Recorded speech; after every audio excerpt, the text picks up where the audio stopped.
우리 주님의 크신 은혜가 이 시간 예배하는 우리 모두와 또 병상에 계신 분들과도 함께 하시기를 주님의 이름으로 간절히 축복을 드립니다. 오늘도 전후좌우 바라보시면서 예수님 사랑으로 축복합니다. 우리 인사하겠습니다. 예수님 사랑으로 축복합니다. 예수님 사랑으로 축복합니다. 아멘. 예, 오늘 금년도 추수감사주일로 지키면서 이렇게 또 아름다운 감사의 제단을 장식해서 하나님께 영광 올리게 된 것 또한 감사를 드립니다. 앞서 기도드린 것처럼 올 한 해 여러 가지 어려움이 참 많았던 한 해였는데 그러함에도 불구하고 하나님께서 여기까지 저희를 지켜주셨다. 그렇게 믿고 믿어지게 되고 감사밖에는 없구나. 그런 생각으로 이 시간 예배를 드리는 저와 여러분 위에 이 시간 성령께서 함께 해주시고 은혜 부어주시기를 간절히 축복을 드립니다.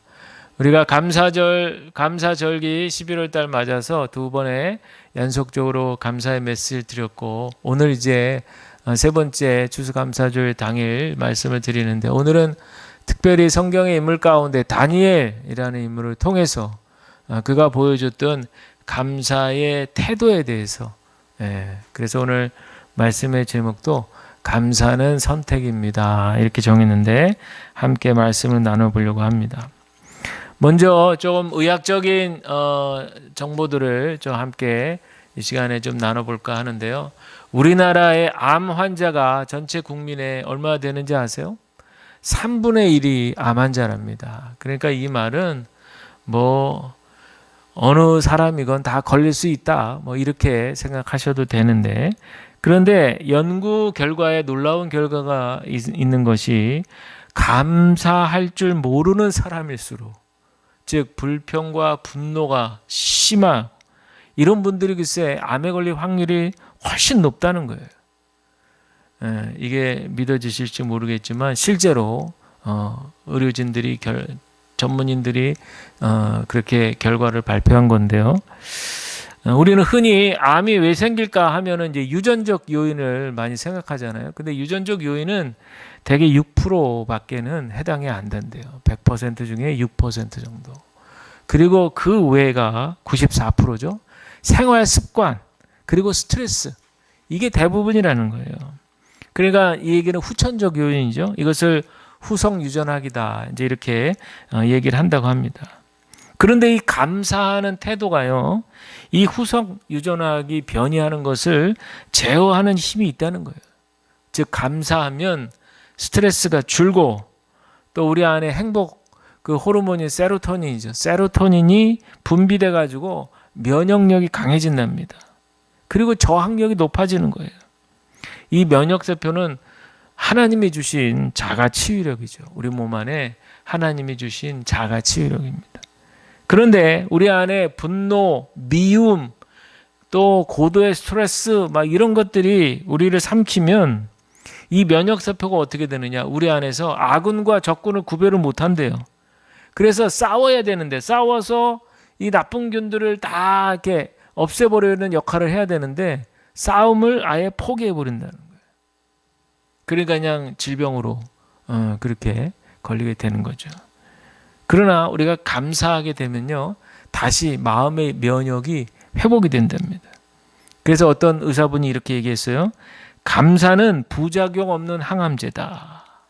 매일 복용해도 좋은 명약 중에 명약이다. 이렇게 분명히 얘기했답니다. 좀 더 자세히 말씀드리면 이 암을요, 나무로 비유해 볼 때 나무가 대개는 암이 이제 발병한 다음에 병원 오잖아요. 그거를 이제 나무가 자란 다음에 병원을 찾는다. 이렇게 비유를 한다면 그러면 병원에서는 이제 어떻게 치료할 거냐? 나무를 밑동을 이제 잘라내는 그런 수술을 하는 거예요. 그런 다음에 항암제라고 하는 제초제를 뿌리거나 암을 태워버리는 방사상 치료를 해주는 거잖아요. 그런데 문제는 이 눈에 보이는 부분만 잘라냈다고 해서 끝이 아니라는 거예요. 안타깝지만 이 밑동 밑에 있는 암의 뿌리들은 쉽게 사라지지를 않는다. 그래서 잡초를 다 제거했다고 생각하지만 비만 오면 땅에서 잡풀들이 막 쑥쑥 올라오는 것과 비슷한 이치예요. 암의 뿌리를 완전히 제거하지 않으면 언제든지 다시금 재발할 수 있다. 그런데 문제는 뭐냐? 이게 후천적인 건데 현대인들이 암에 걸리기 좋아할 만한 환경 속에서 살고 있다는 거죠. 불규칙적으로 생활하고 막 그냥 인스턴트 음식 좋아하고 막 늦게 먹고 막 이런 아주 몸을 망가뜨리기 좋은 그런 환경 속에 현대인들이 처해 있다. 뭐 운동 전혀 안 하고 막 이런 거죠. 그렇다면 어떻게 이 암의 뿌리를 완전히 제거할 수 있는가? 또 자라는 암의 뿌리들을 다 이렇게 제어할 수 있는가? 최선의 방법은, 이건 제 얘기가 아니에요. 의료진의 얘기입니다. 최선의 방법은 바로 분노와 미움, 이런 부정적인 감정, 나쁜 생각은 버리고 감사와 사랑, 이런 좋은 생각, 좋은 마음, 좋은 행동을 많이 하라는 거예요. 그래서 여기에 좋은 약이 뭐라고요? 감사약이에요. 감사약. 명약 중에 명약이 감사약입니다. 감사약을 많이 복용하세요. 그러면 세로토닌이 증가합니다. 그래서 면역 기능이 강화되고 우리 몸에 들어오는 나쁜 균들을 다 막아주는 그런 역할을 한다라는 거죠. 그런데 이번엔 이 감사라는 명약이요, 기적을 일으키는 재료라는 또 말씀을 드려보고자 합니다. 스탠리 텐이라는 미국인 사업가가 있었는데 이분이 척추암 3기, 당시에는 고치기 힘든 암이라서 사람들이 다 그가 이제 곧 죽겠구나 그랬대요. 실제 있었던 일입니다. 그런데 몇 달 후에 이분이 글쎄 병상에서 툭툭 털고 일어나는 거예요. 그리고 정상적인 생활하는 기적이 일어난 거예요. 그 사람들이 막 웅성거리면서 어떻게 해서 이렇게 났냐고, 난 다 죽는 줄 알았는데, 그랬더니 그 이유가 뭐냐 그랬더니 이분이 뭐라 그러냐면 담담하게, 예, 제가 한 것이라고는 계속해서 감사 기도만 했는데 병이 나왔습니다. 감사 기도만 했다. 그러면서 뭐라고 했냐면 이렇게 하나님께 기도했다는 거예요. 하나님, 이런 병에 들게 된 것도 감사합니다. 이 병으로 인해서 죽게 된다면 또한 감사합니다. 저는 그저 죽음 앞에서 주님께 감사할 것밖에 없습니다. 조금이라도 이유가 있어서 살려주시면 이 또한 살고, 다 됐다 이제 죽으라 하시면 또 죽겠사오니 주님 무조건 감사합니다. 이렇게 그냥 매일같이 이런 기도를 계속 드렸다는 거예요. 그랬더니 어느 순간에 암세포가 점점 줄어들면서 치유되는 놀라운 역사가 있었다는 거죠. 또 이런 얘기했어요. 일본의 해군 장교였던 가와가미 기이치라고 하는 분이 있는데 이분이 세계대전 끝난 후에 이제 다 전쟁을 마치고 고향에 돌아왔는데 그 평범한 일상이 너무 짜증이 나더래요. 그래가지고 매일같이 입에서 그냥 불평불만 짜증을 달고 살더니만 어느 날부턴가 몸이 움직이지를 않더래요. 조금씩. 근데 결국에는 전신이 굳어지는 그런 일종의 자가 면역 질환인 난치병에 걸리게 됐다는 거예요. 그래서 이제 꼼짝을 못하는 거예요. 그래서 이제 의사도 이렇게 집으로 오시게 해가지고 치료를 받는데 하루는 정신과 의사 후치다라는 분이 이제 집에 와가지고 처방을 해주는데 처방 내용이 특별했어요. 매일 감사합니다를 10,000번씩 하세요. 그랬대요. 10,000번씩. 그러고는 딱 가버리더래요. 10,000번씩 감사합니다. 그래서 이 또 기이치는 의사 처방한 대로 그렇게 또 거지것대로 한 거예요. 매일 밤마다 하나님 감사합니다. 감사합니다. 계속 반복했대요. 그랬더니 자기 마음이 어느새 내가 전쟁 2차 세계대전에서 내가 말이야 얼마나 공적을 세웠던 뭐 이런 높아졌던 마음이 있었거든요. 이런 마음이 어느 순간 싹 가라앉고 말이죠. 사람이 겸손해지고, 왜 자기 몸 하나 제대로 건사도 못 시키는데 뭐 그게 뭐 전쟁에서 뭐 자기가 얼마나 뭐 공을 세웠던 그게 뭔 상관이겠어요. 지금 자기가 지금 사느냐 죽느냐인데. 그러니까 마음이 점점 겸손해지더래요. 그러면서 점점 감사가 온몸에 젖어들더니만 어느 날 이 기이치의 아들이 이제 아버지 드리려고 과일을 사가지고 와서 아버지 과일 좀 드셔보세요 하고 이제 이렇게 우리 과일 있는 것처럼 과일을 이렇게 내밀었는데 자신도 모르게 손을 쭉 뻗게 되더라고요. 그러면서 감사합니다 하게 됐다는 거예요.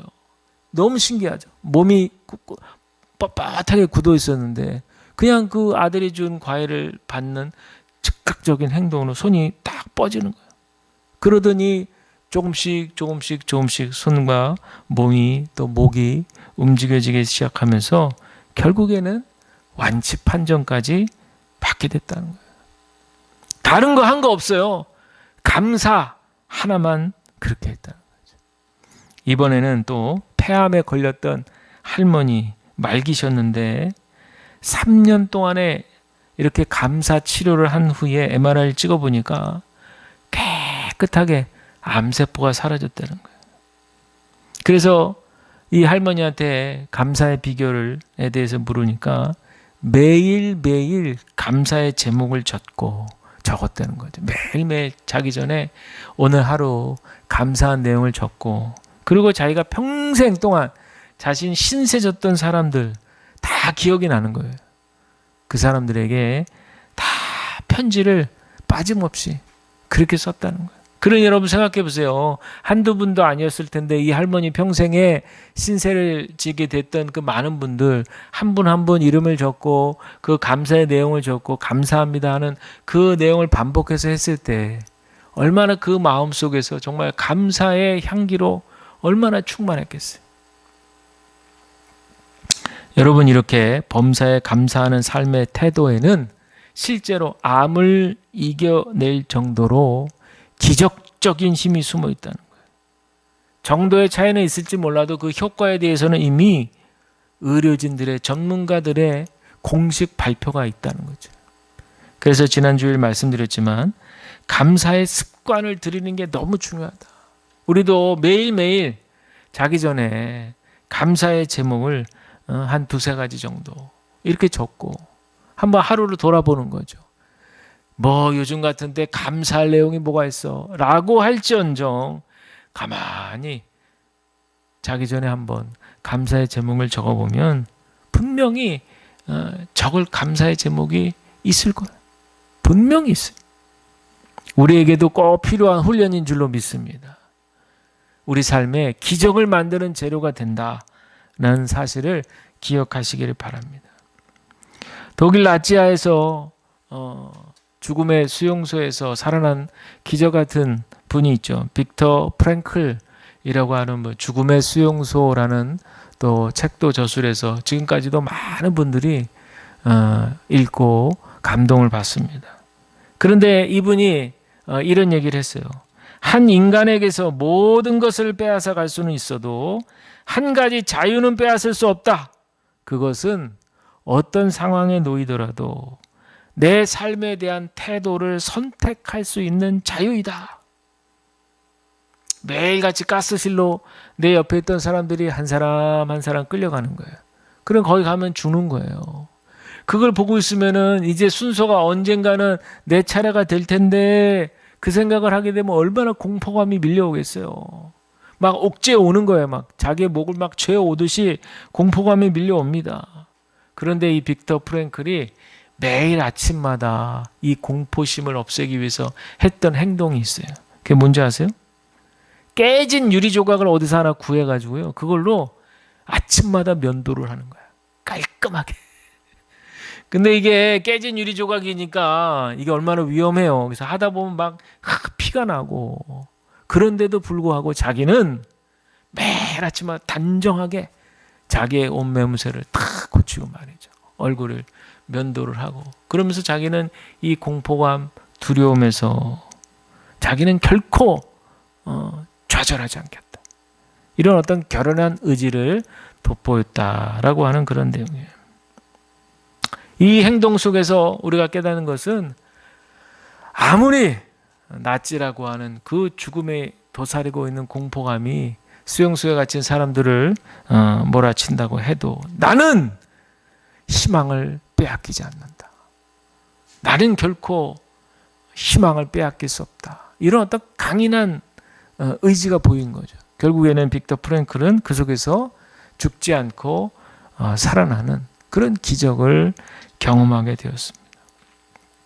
여러분, 오늘 우리가 읽은 다니엘서의 주인공인 이 다니엘도 고난 속에서 희망을 잃지 않았던 인물입니다.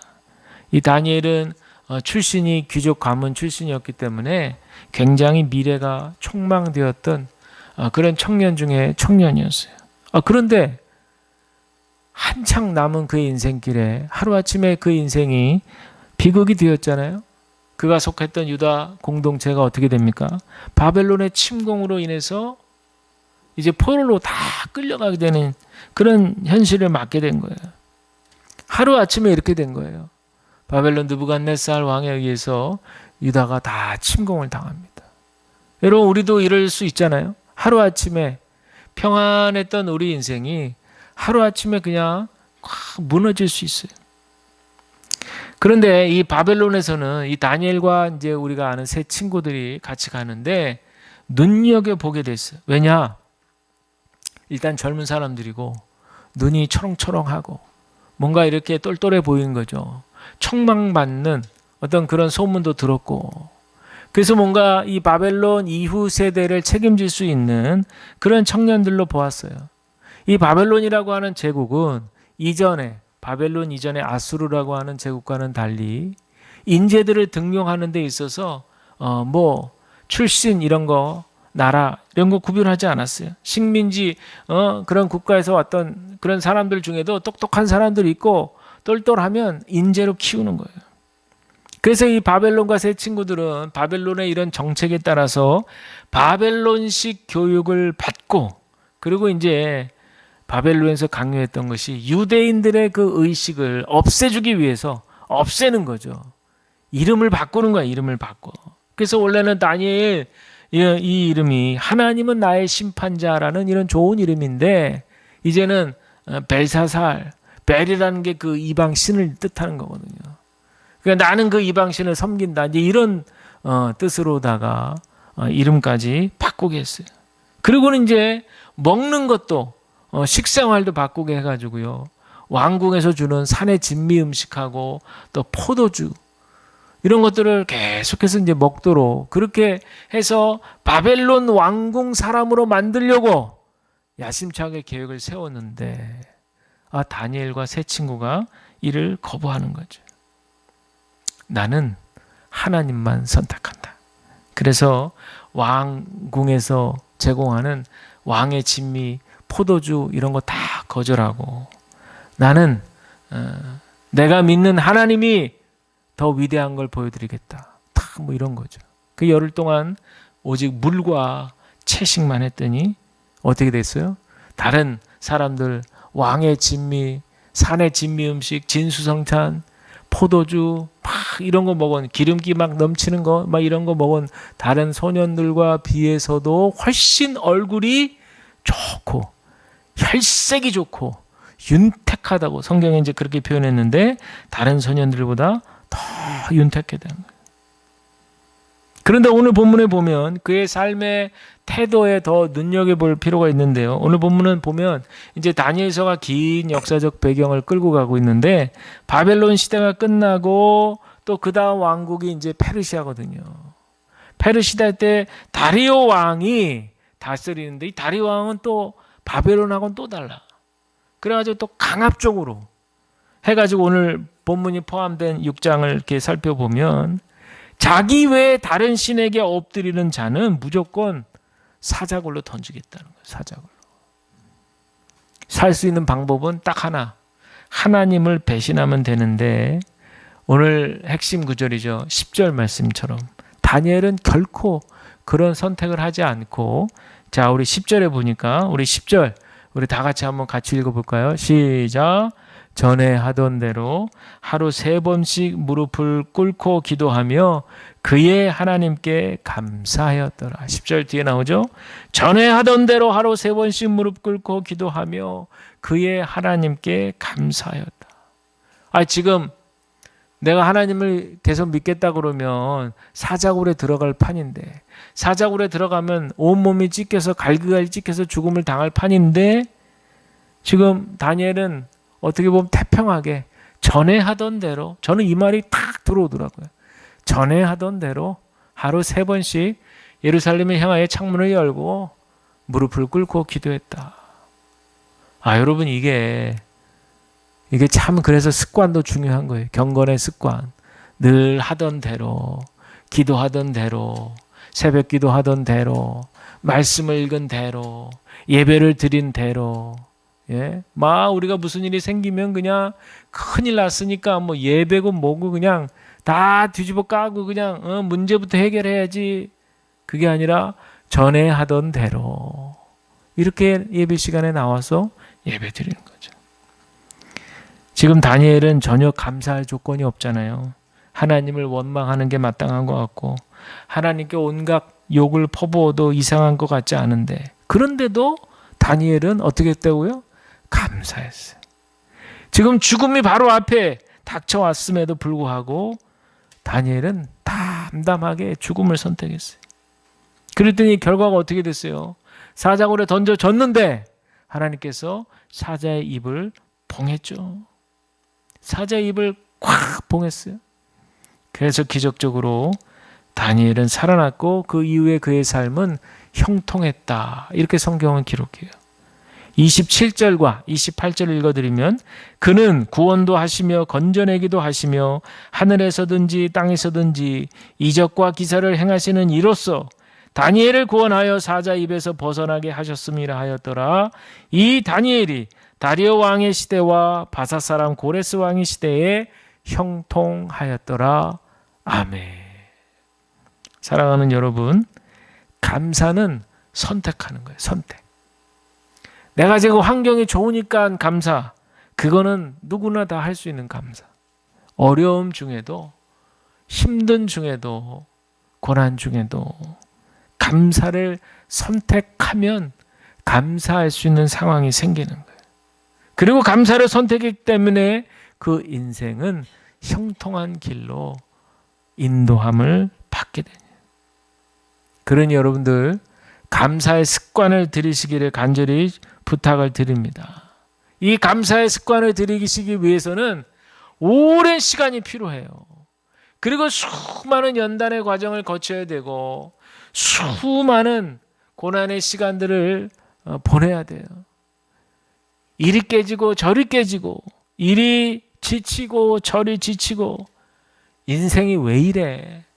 이런 삐뚤어진 마음이 내 마음에서 가득 넘치고 막 요동을 치고 말이죠. 그러는 일들을 반복하고 반복하다 보면 어느 순간에 이런 과정들을 다 거치면서도 내가 원했던 결과가 나타나질 않고 실망만 할 수밖에 없는 상황이 온다 할지라도, 그래도 하나님 감사합니다. 하나님 그래도 나를 구원해 주셨잖아요. 하나님 이 세상 가치 속에 저를 그냥 살게 하셨으면 지금 제가 어디서 어떤 죄악 가운데 빠져 살지 모르는데 하나님 은혜 안에 붙들어 주셔서 이렇게 가치 있고 의미 있는 삶을 살고 있잖아요. 또 하나님이 주신 그 소소한 행복감과 믿음, 소망, 사랑 가운데 살 수 있게 되었잖아요. 하나님 감사합니다. 하나님 감사합니다. 그리 아니하실지라도 감사합니다. 그리고 하나님 옳습니다. 이렇게 고백을 하게 되는 거죠. 저와 여러분들, 이런 고백 속에 감사의 열매를 거두시기를 바랍니다. 하나님은 절대 손해보시는 분이 아니기 때문에 우리가 감사를 심었으면 반드시 그 열매를 거두게 하실 줄로 믿습니다. 감사하면 감사의 상황이 일어나는 거예요. 사도 바울이 내가 궁핍함으로 말하는 것이 아니라 어떠한 형편에든지 나는 자족하기를 배웠다, 이렇게 고백했잖아요. 자족은 만족하는 거죠. 타고나는 게 아니에요. 배우는 겁니다. 그 상황에 처해 보는 거예요. 그리고 어느 일정 기간, 연단의 기간, 훈련의 기간을 거쳐야 돼요. 그러면 나도 모르게 막 이만큼 규모가 큰 상황 속에 살다가 딱 정해지고 부족한 그런 상황에 처하게 됐을 때 그 안에서 자족하고 감사하는 상황을 배우는 거예요. 그러니 우리에게 고난의 상황은 어쩌면 자족의 도구로 활용할 수 있는 그런 좋은 조건이 되는 거예요. 그렇지? 좋은 조건이 되는 거예요.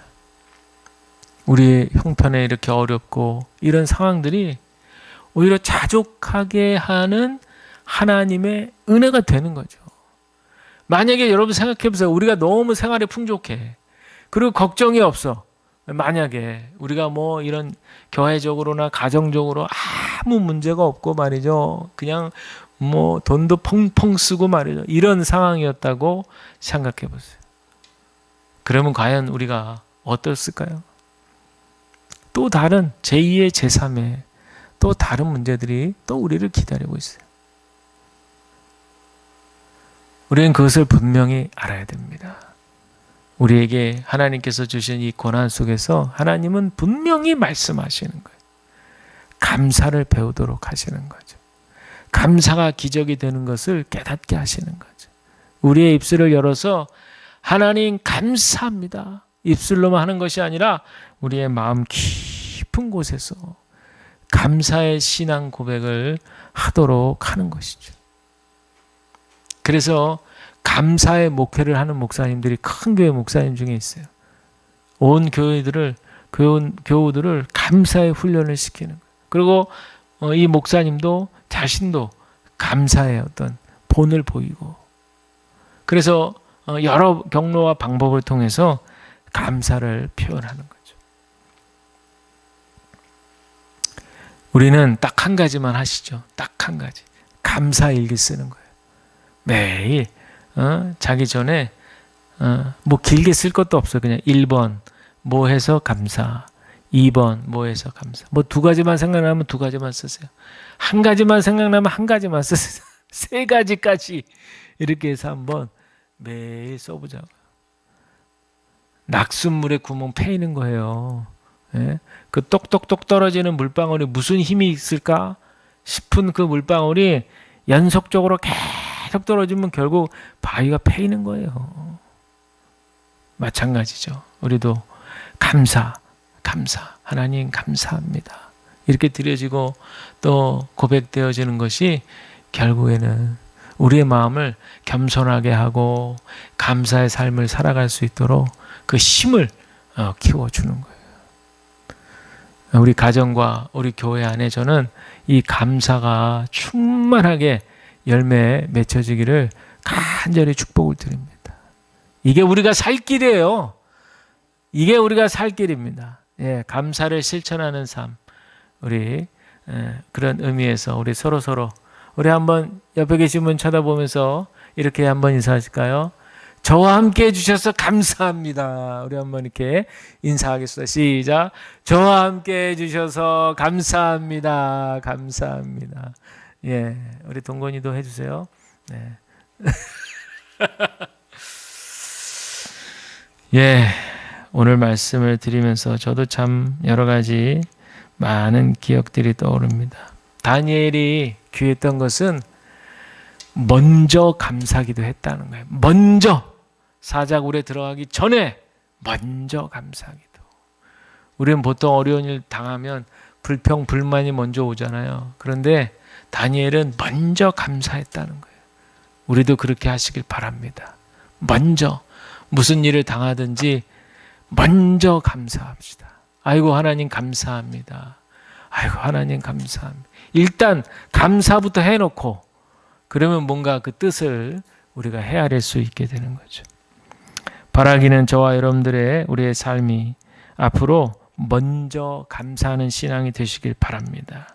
이것이 바로 범사에 감사하라는 주님의 명령의 실천이죠. 그리고 또한 우리에게 주실 축복의 씨앗이 될 줄로 믿습니다. 기적의 재료가 되는 줄로 믿습니다.